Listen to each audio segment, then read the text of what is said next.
caring anymore about their flex of a lifestyle. We're kind of all looking at them sideways the more they flex in this economy. Are you kidding me? It's the end of their empire because they're not relatable. We don't really give a fuck about the shit that they're selling. We don't give a fuck about their cars or their wealth. We're in a situation where people want a Kardashian cleanse. It's an end of an era. Kardashians are like coming down. They aren't relatable anymore. They like don't get the trends. There's nothing relatable about Kylie Jenner posting her $30 million wardrobe with all these Hermes bags. It's gonna be the downfall. Downfall. Downfall. Downfall. Downfall. Downfall. Their downfall. You're doing amazing, sweetie. Ray, it's Kim. I just want you to know that I think you are so disgusting and desperate. Follow us grief, mentioning the toll the tape has had on his mental health as well as his career, claiming the public perception of him being the one who leaked the tape has cost him many job opportunities, saying, "I couldn't be a part of any reputable major network television show and do Dancing with the Stars, America's Got Talent, or anything like that because of my image, because of what they made me. I'm not allowed to be in those spaces." Ray J would end the interview by saying that he isn't looking for money and just wants his daughter and son to appreciate what he's done here on Earth and know their dad doesn't go exploiting women, disrespecting women, and leaking footage of someone who didn't give permission. A couple months later, Chris would appear on The Late Late Show with James Corden and take part in a lie detector test where James asked, "Did you help Kim release her tape?" No. True. Of course it's true! But this pushed Ray J over the edge, taking to Instagram and saying, You have with the wrong person. I was just gonna handle it legally, right? And just hit you in court and just get what I'm deserved from all of y'all being foul and trying to defame me, trying to make me look bad. In 1 hour, I'm having them send everything I got. We going through receipts tonight, Chris. We going through receipts tonight, Kim. Everything that I got, I'm gonna let them see. On September 11th, 2022, Ray J went live on Instagram Live multiple times, showing DMs, texts, and the original contracts for the tape, all while detailing what happened behind the scenes. According to him, Kris Jenner negotiated the release of the tape with Vivid Entertainment and actually ordered Kim and Ray J to film 3 of them. However, after watching them, she pushed for the release of one over the others because it gives my daughter a better look. This is backed up in Ray J's livestream as he shows copies of the contract, which clearly lists 3 tapes. Tape number 1, Cabo intro. Tape number 2, Cabo. Tape number 3, Santa Barbara sex. And he even points out that the handwriting changes as Kim took over, signing on his behalf because he was taking too long. Kim is rushing me, her mom's rushing me, let's get this shit done. Come on, let's get it signed. Kim's with me while I'm signing my contract. She's like, hurry up, babe. Matter of fact, I'll go ahead and help you. I'm gonna sign your deliverables for you so you can just rush it through. Ray J would even go as far as to compare that portion of handwriting to a birthday card he had received from Kim. Here's the bottom line to this shit with me just keeping it real. If this was real, why you didn't sue me? Why didn't you sue me? Towards the end of a 45-minute live stream, Ray J begins to get emotional when he reflects on all the damage the tape has done to him, while everyone in the Kardashian-Jenner family has benefited massively from it. I think y'all can just everybody over and it's okay. Think about all the time she was crying and preying on other people's realities of what really happened to them. But then for her, she just lying and preying on people's emotions to feel sorry for her. And once again mentions the worry he has about what his children will think of him once they're older. Fast forward to now, my daughter and my son is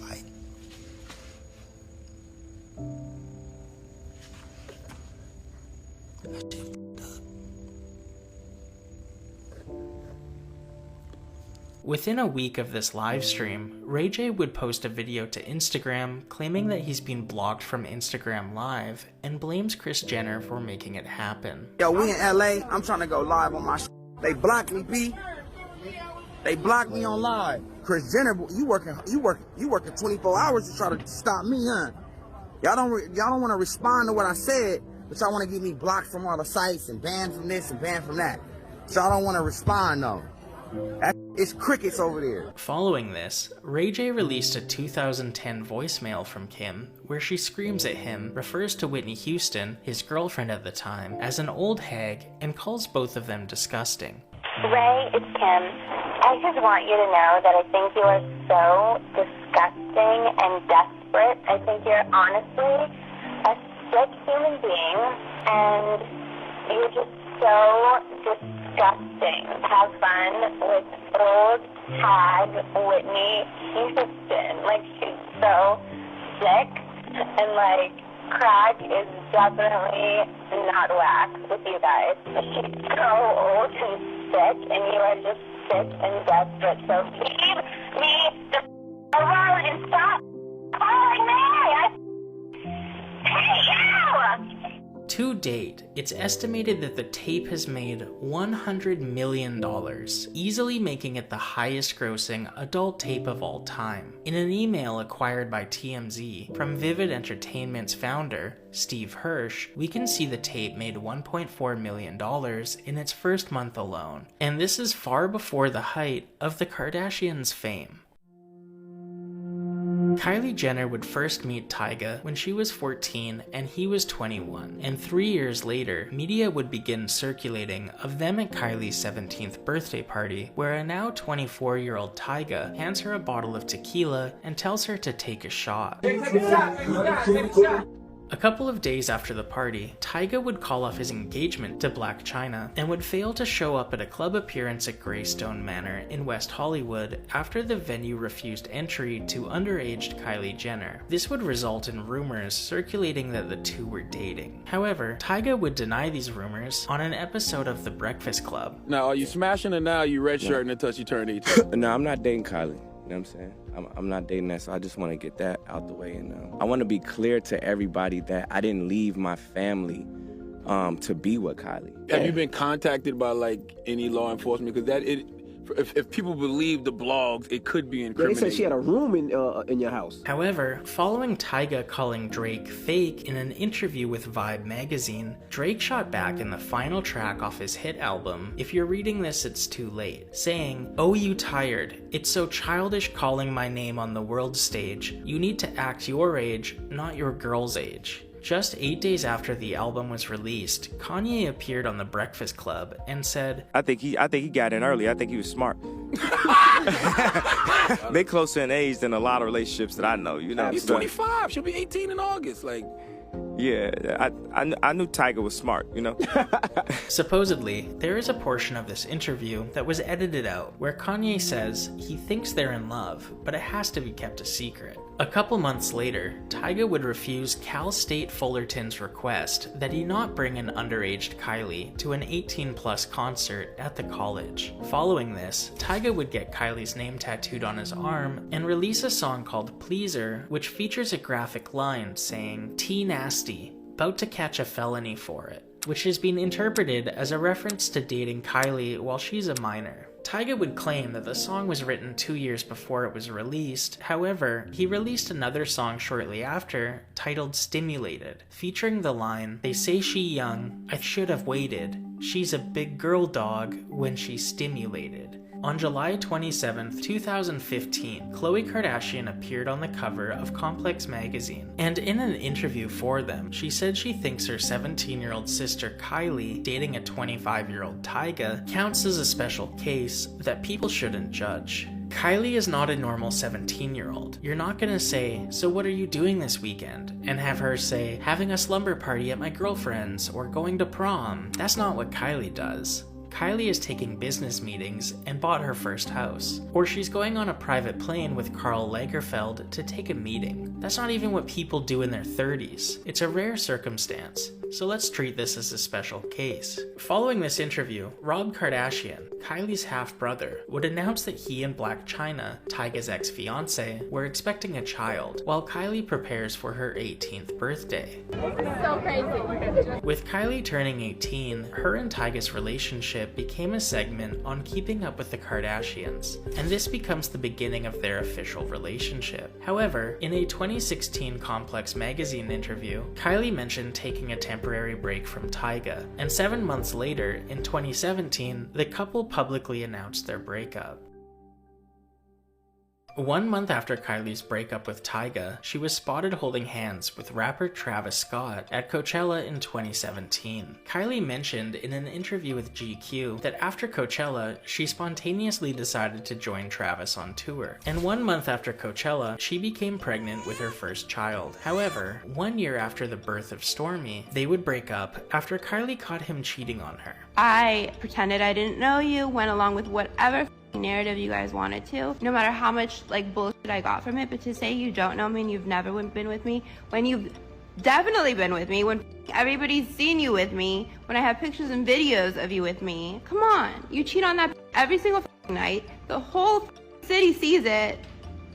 Don't do this. 1 year after the breakup, they would get back together and announce that Kylie was pregnant once again. And 2 months later, they would find themselves under the microscope after the horrible events of Astroworld. Astroworld, an annual music festival ran by Travis Scott, was cancelled in 2021 following the death of 8 people during Travis's performance, with 2 more succumbing to their injuries and dying in hospital over the following days. In total, 10 people, aged 9 to 27, died as a result of being trampled and crushed. We begin tonight with the heartbreaking concert tragedy in Houston. Authorities launching a criminal investigation to find out what went wrong at the Astroworld Music Festival. With 25 people being evacuated to local hospitals and more than 300 people being treated in the field hospital at the festival. An Astroworld victim's attorney later claimed that over 4,900 people sustained injuries that evening, with many people pointing the finger at Travis's marketing of the event and his behavior on stage, leading to the death of the festival goers. Videos advertising the festival featured footage of people hopping fences and running past security to get into the show. And during the actual festival, hundreds of people did just that, destroying the VIP security entrance, bypassing the checkpoint, and running into the crowd, leading to the festival being over capacity. At one point during the show, multiple staff moved to treat someone lying unresponsive in front of a reserved section, when the crowd pushed through multiple barriers, leading to the staff not having space to treat the victim, leading to the medical staff driving an ambulance through the crowd to try and make space. After Travis Scott noticed the ambulance, he pointed at it and yelled, "What the f*** is that?" Following this, 2 members from Travis's team came on stage and had a quick conversation with him, which ended with him turning to the crowd and saying he wants to hear the ground shake before dropping his song Upper Echelon. The result of this was members of the crowd climbing onto the ambulance and dancing on the roof, preventing it from making its way to treat victims in the crowd. This ambulance would appear on Instagram stories posted by Kylie and would remain up overnight as stories began circulating about the tragedy that took place. Later on in the night, Travis stopped mid-song to watch the security team remove an unconscious body from the crowd before continuing the show. At this point, festival goers in the crowd began chanting, "Stop the show! Stop the show!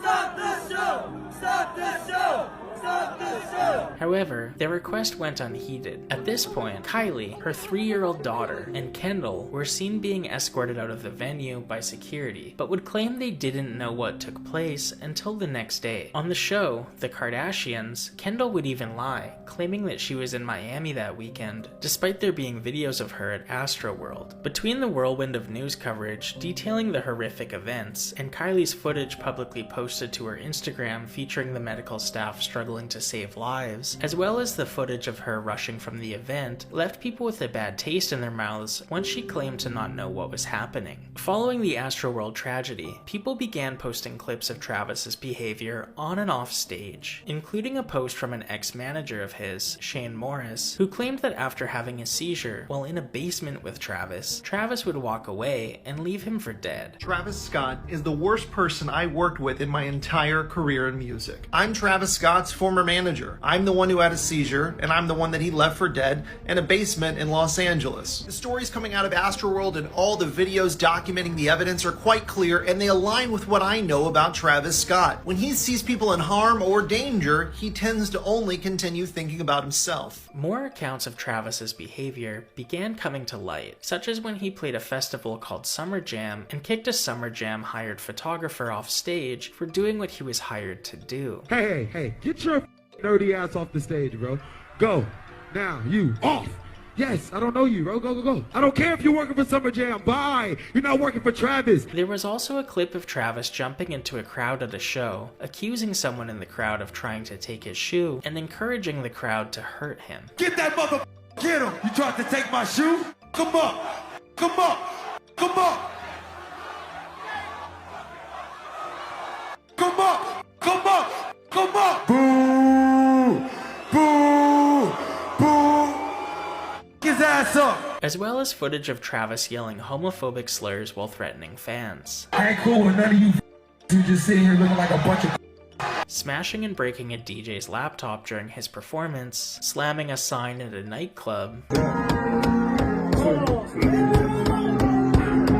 punching an audio engineer that was working at a venue he was playing at. And before the alleged assault had already shoved the DJ who was performing and was taking the phones of people who were taking pictures of him and throwing the phones across the room. Scott then came around to his area, which is off stage in a cordoned off area, and punched him in the head. Now the victim is unable to turn his head. He ran around the speaker and attacked me. Obviously my neck is up. As well as posts from venue security guards claiming that Travis would encourage fans in the audience to rush the stage, saying, "Security can't stop you all." Travis Scott's history of violence and reckless behavior that led up to the death of 10 people at his music festival made fans of Kylie Jenner feel uncomfortable when she began throwing Astroworld themed birthday parties for her 2 children. However, 1 year after Astroworld, more cheating allegations began circulating, and in January of 2023, Kylie and Travis would break up once again.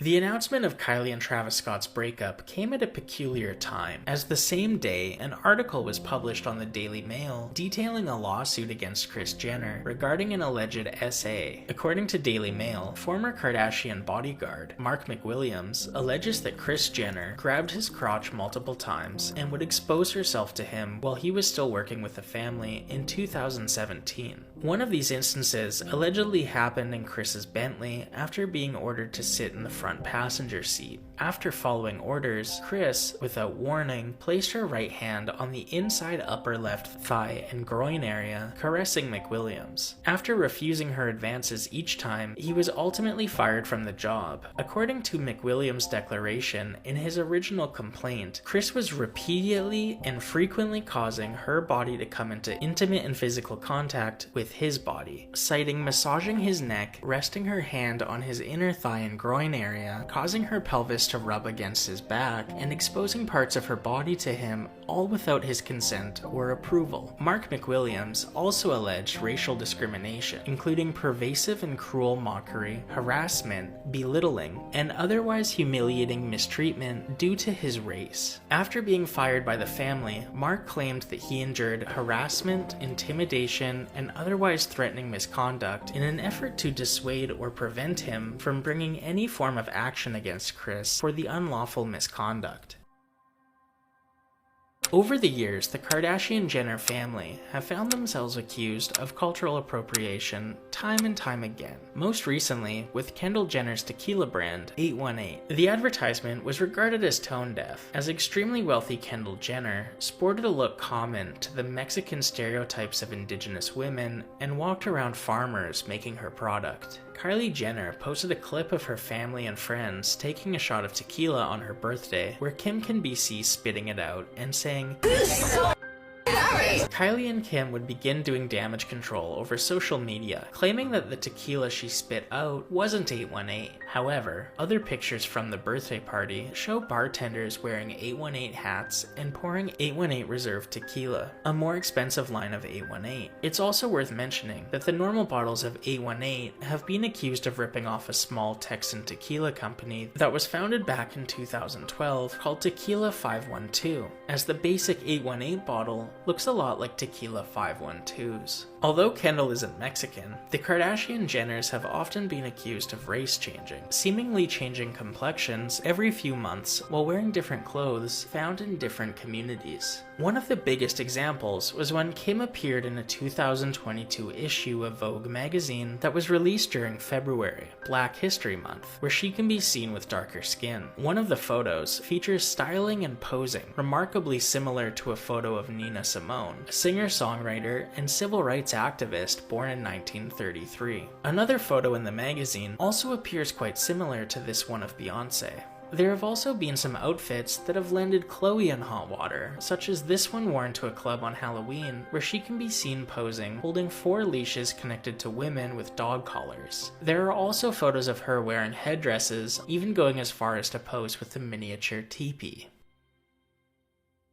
Over the years, there have been many moments from both the Kardashians and the Jenners that make them come across as unpleasant people. Hashtag, I only like black. That's what I would say. All I get called is a lover all day long. Who the cares? Most recently, the Kylie and Selena Gomez drama, where Kylie Jenner and Hailey Bieber posted photos of their eyebrows after Selena Gomez posted a TikTok where she says she laminated her brows too much. It's unclear if this was actually directed at Selena or not, especially since both Kylie and Selena have left comments defending each other. However, it wouldn't be the first time a vague Kylie post has been considered shade, as back in 2020, the day after Kylie's ex-friend, Megan Thee Stallion, was shot in the foot by Tory Lanez after leaving a pool party at Kylie's mansion, Kylie posted a photo only featuring her foot, with the caption, "Thank you God for another beautiful day." In 2016, Kim posted an almost fully nude photo to Twitter featuring small black bars censoring her body. When 20-year-old actress Chloe Grace Moretz replied to the photo, saying, "I truly hope you realize how important setting goals are for young women, teaching them we have so much more to offer than just our bodies." Kim clapped back with, "Let's all welcome Chloe to Twitter since no one knows who she is." After Chloe Moretz tweeted that everyone in this industry needs to get their heads out of a hole and look around to realize what's actually happening in the real world, Khloe Kardashian would inject herself into the conversation, saying, "Is this the hole you're referring to?" tagging Chloe Moretz on Twitter with a photo of Moretz's face and another photo of a woman in a red bathing suit experiencing a wardrobe malfunction. Khloe Kardashian didn't just post an inappropriate photo of a woman being exposed at the beach, but she got the wrong person, putting Chloe Moretz on blast while also shaming a completely random person, spreading sensitive photos of her to her 30 million followers. Kendall also has a history of doing things considered to be rude, such as mocking Addison Rae on TikTok, not listening to an employee at the Metropolitan Museum of Art when asked to please not step over the rope while Bella Hadid listens and goes around, from routinely parking in handicapped parking spaces. Hey Kendall, a lot of people are upset you're parking in the handicap spot. What do you say to people that are kind of upset about this? Not paying for meals after not being served alcohol while underaged, and throwing $20 bills at the staff when confronted, not tipping at restaurants, rating celebrities I met while I was a hostess in Manhattan. She was fine, but she tipped $20 on a $500 dinner bill. Do with that information what you will. For that, I'm giving her a 2 out of 10. So next up we have Kendall Jenner. This is another one where I unfortunately did not have the best experience with them. She used to come in all the time and was pretty cold towards staff. She also usually has someone speak for her and doesn't speak directly to staff. I'm gonna give her the benefit of the doubt and say she's just shy. For my experiences with her, I have to give her like a 4 out of 10. Making an assistant carry an umbrella over her head, to driving erratically after a paparazzi, and then stopping her car to lay on the horn after the paparazzi stopped and pulled over. What's your problem, Kendall? There's a lot of space over there.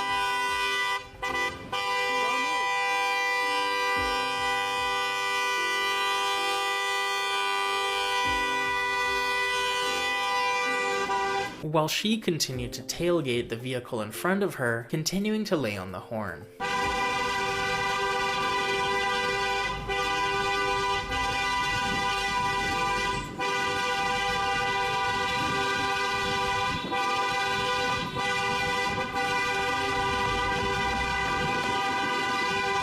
In an episode of The Kardashians, Kris's boyfriend, Corey Gamble, calls Kendall out on her behavior over the phone. Let me tell you one thing, just so you understand. Kendall, you've been a rude person for years, man. You're an asshole when you feel like it. You get riled up for no reason. It's obvious that the Kardashian-Jenner family feel very important, and it's clear they don't care what we think about them. An example of this is when they shut down an entire ride at Disneyland so they could be the only ones on the whole ride. When the Kardashians cut the line, get the ride to themselves, and make us common folk wait and watch them.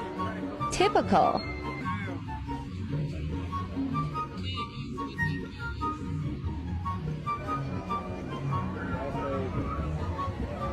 Oddly enough, this isn't the only time the family has had problems with people at Disneyland. I'm waiting in line. It's been like 20-something minutes and I haven't moved from the spot. You know, it's like the right break or what? Someone whispers to me, dude, they're waiting. The Kardashians are about to get on the boat. They had their own security. So they have like Disney, like people in plaid, but they had dudes dressed in black. And you know I go up to take a picture and they were like immediately in my face. No pictures. If you take one more picture, I'm going to send you out of the park. We're going to contact Disney and they're going to have you kicked out of the park immediately.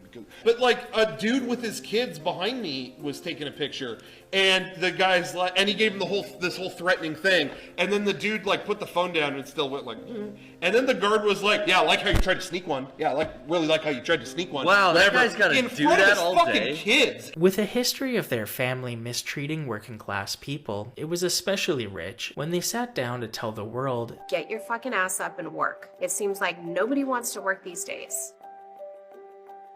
Speaking of people not wanting to work, the Kardashian Jenners have a long history of not paying their employees. Kim specifically is being sued by her former employees that clean and maintain her California home, claiming that Kim failed to pay overtime, cover expenses, and provide legally mandated breaks. The former staff also alleged that Kim would withhold 10% of their pay for taxes while not actually reporting their employment to tax authorities. The lawsuit filed by Los Angeles attorney Frank Kim said plaintiffs never received any pay stubs, were not given their required rest breaks, were not provided a means to record all their hours, were not paid all their hours, were not reimbursed for employment expenses, were not paid all their overtime wages, and were not paid their wages upon termination of employment. A former editor for the Kardashian app took to Twitter after Kim's get up and work comment, saying that she worked days, nights, and weekends and could only afford groceries from the 99-cent store, and would even call in sick because she couldn't afford to put gas in her car in order to get to the office. Once they found out she was freelancing on the side to make enough money to get by, she was reprimanded. Although this person was barely getting by, at least they were being paid. Both the Kardashians and Jenners have a history of using unpaid internships to staff their businesses and help them with day-to-day tasks. And staff at Kylie Cosmetics are reportedly ordered to not look at Kylie when she visits the facility. And although Kylie Cosmetics are advertised as not being tested on animals, the employees running the production line are expected to test the makeup products out on themselves. Additionally, Kylie uses her housekeepers to demo swatches on their arms so she doesn't have to wash hers afterwards. Besides their history of mistreating people they believe are beneath them, the Kardashian Jenner family has routinely taken advantage of their fans by shilling cheap and at times fake products to them, such as weight loss lollipops, slim tea, waist trainers, and laxative smoothies. However, some of the larger examples include the Kardashian card. The worst offender may be the new Kardashian card, named for the reality show Celebutants. A prepaid MasterCard that targeted teenagers that featured extremely high fees. A 6-month card costs $59.95 just to set up, $1.50 to use the ATM, $1 for balance checks, $1.50 to speak to customer service, $9.95 to replace a lost card, and $6 to cancel the account. Although not criminal, the card was clearly targeting the youth, and after a firestorm of criticism, the family distanced themselves from the card, slowly letting it fade into obscurity. In 2022, Kim, Kendall, Kylie, Kris, Khloe, Kourtney, and her ex-boyfriend Scott Disick would find themselves in another lawsuit seeking $40 million, following an Instagram giveaway that never resulted in the winners receiving their items, and everyone who entered having their information sold to advertisers. Although the lawsuit surrounds just one giveaway, the family has pulled the same scam multiple times. So basically the way that it works is that the brands have to pay some sort of fee. In this instance, it's $8,500, and also give Khloe some product for her to keep. And what's really interesting is that it doesn't say product also for the winners. Nowhere in the email does it say this, but I'm assuming if there are real winners, they would also have to give product for the winners. And so Khloe gets off with, about $10,000 from each brand plus free products. All the participating brands are listed on another Instagram page, and it'll say, everyone follow everything that this page is following for a chance to win. And so if she has like 90 people That's 90 times about 10,000 plus free products. And that's how the Kardashians scam everyone into stocking their second nursery when they have all the money in the world to afford it, and also make money for some followers. On September 17th, 2021, Kylie Jenner launched her swimsuit line, Kylie Swim, and after customers started receiving their items, Kylie received a backlash for both the quality and the designs. This definitely is just for an Instagram picture. Remember how I said the last suit was the worst bathing suit I've ever tried on? This one just beat it. Retailing for $40 to $85, customers drew comparisons between Kylie Swim and AliExpress, citing messy tailoring, sloppy stitching, and the use of cheap materials, making the bathing suit see-through. I literally can't even show you guys this one, which is super disappointing. If I move a centimeter, something's gonna pop out. With no padding or lining, it became evident that the suits were designed for people with a figure comparable to Kylie's. A figure that's the result of years of plastic surgery. I would say that this sort of failure of Kylie Swim really points to people just kind of being over the Kardashian businesses. In 2021,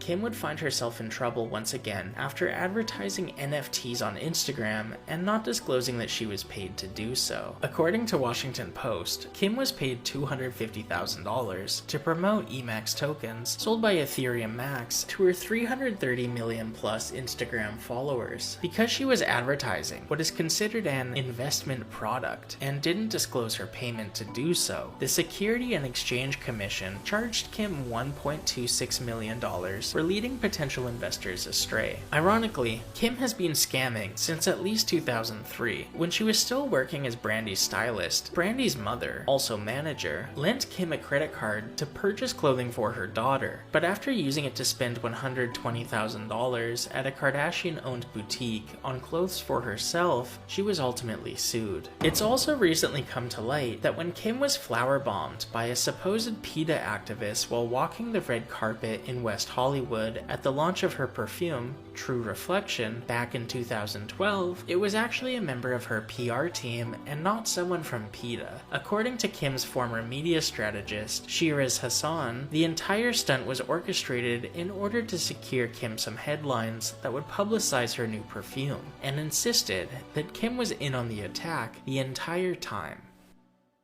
In every essence of the word, the Kardashians are the original influencers, but following them in the early 2000s was a lot different from today. Watching people spend exuberant amounts of money used to be entertaining. The lavish parties, vacations, dinners, cars, clothes. It was a novelty to see how different life can be for the wealthy. However, in 2023, you can't go 24 hours without being inundated by influencers showing off their perfect manufactured lives, filled with expensive clothing, plastic surgery, and luxurious beaches as their backdrop. Influencer fatigue is growing, and as social media shifts to more raw and authentic content, the Kardashians are getting left in the dust. For years, something that's been mentioned every time the family is brought up is, what do they even do? And that statement feels more real now than ever. You can find thousands of people on social media that do everything the Kardashian Jenners do, that also have something going on in their lives. Whether that's music, acting, or just having a life outside of posting heavily edited photos of themselves, you can get everything and more